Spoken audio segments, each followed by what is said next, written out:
president of the class of 2024, Jarrius Adams, who will say farewell.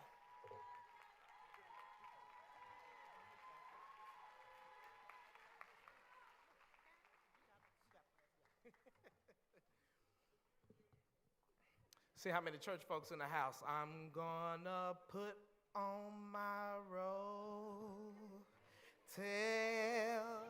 All right. I know that's right. I got my robe on. That's how I'm feeling today. All right. I wanted to, I'm not gonna be before you long. I wanted to shout out my mother. Wave your hand, mother. Happy Mother's Day, darling. And happy Mother's Day. Wave your hand if you're a mother in the house. Happy Mother's Day to you all.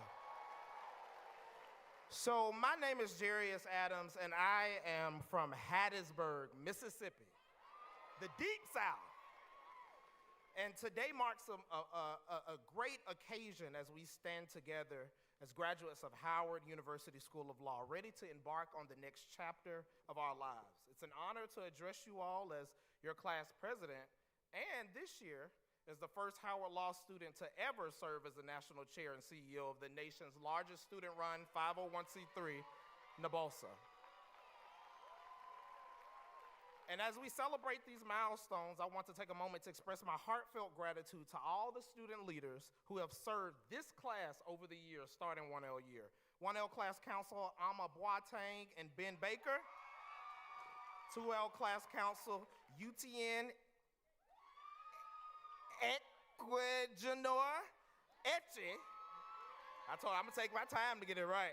Warrington Seabury, McKinley McNeil, and Richard Burnett. And then 3L class counsel, Anya Trichet, Darwin Perry, Christelle Chau, and the person who's been with me for all 3 years, my vice president, Jasmine Lawson. Please give them a round of applause.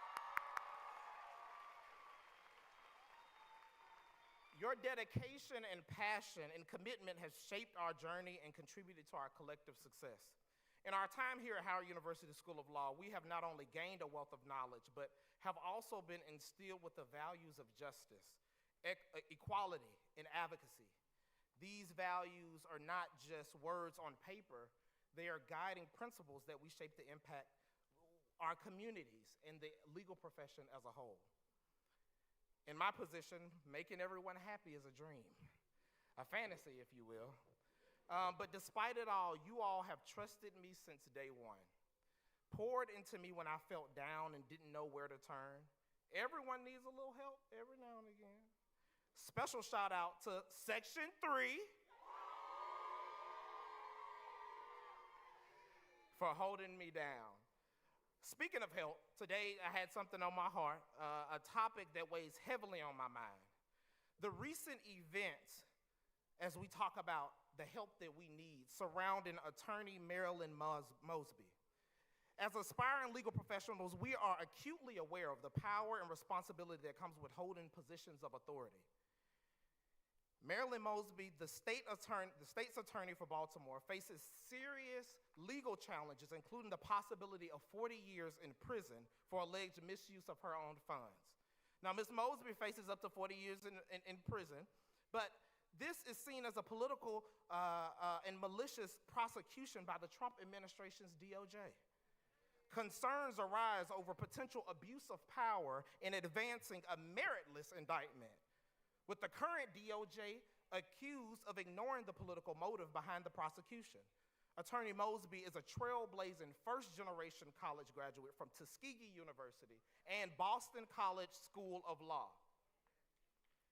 As the youngest chief prosecutor of a major U.S. city in 2014, she dedicated her life to challenging the systematic injustices in addressing police misconduct in Baltimore.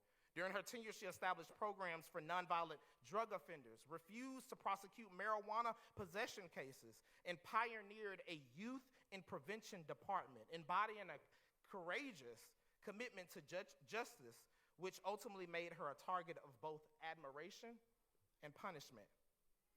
So I'm not going to talk too much about that. I urge you to look more into this case because Attorney Mosby is one of us. She's an HBCU grad. She's a black woman, and don't take my word for it. Ask the civil rights organizations like the NAACP, National Bar Association, National Black Law Students Association, Fair and Just Prosecution, National Urban League, and the list continues, who are calling for President Biden to pardon Attorney Mosby. Sign the petition if you can, because on May 23rd, which is right around the corner, at 10:30 a.m. Eastern Standard Time, Attorney Mosby is scheduled to be sentenced. She has a 13-year-old daughter and a 16-year-old daughter. So this is a present issue, real life, right now. And this situation raises important questions about accountability, transparency, and the challenges faced by African American leaders in positions of authority. It also underscores the complexities of our legal system and the need for integrity and ethical conduct in every aspect of our lives. Please believe me that we are always held to a higher standard. Turn to your neighbor and say, higher standard. Many of our classmates are going into public interest, but specifically prosecution. We know the importance of representation across the board.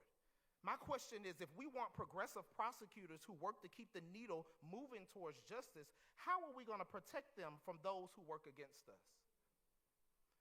As we step into the legal arena, we must remain vigilant guardians of justice and fairness. Howard University School of Law has equipped us with the tools we need to be agents of change, and now it's up to us to carry that torch forward. But we have to do it together. As we celebrate today, let us also remember those who paved the way for us, the trailblazers, the activists, and civil rights leaders. To my fellow graduates, I congratulate you on this remarkable achievement. Our journey does not end here. It's just beginning, a new chapter filled with possibilities and opportunities. Let us go forth with courage, integrity, and a steadfast commitment to making a difference in this world. Thank you to our family, friends, faculty, and mentors who have supported us along this journey. Your belief in us has been a source of strength and inspiration. And I'll leave you with this. If you look back over your life and you haven't done anything for black people, then shame on you. Congratulations, class of 2024.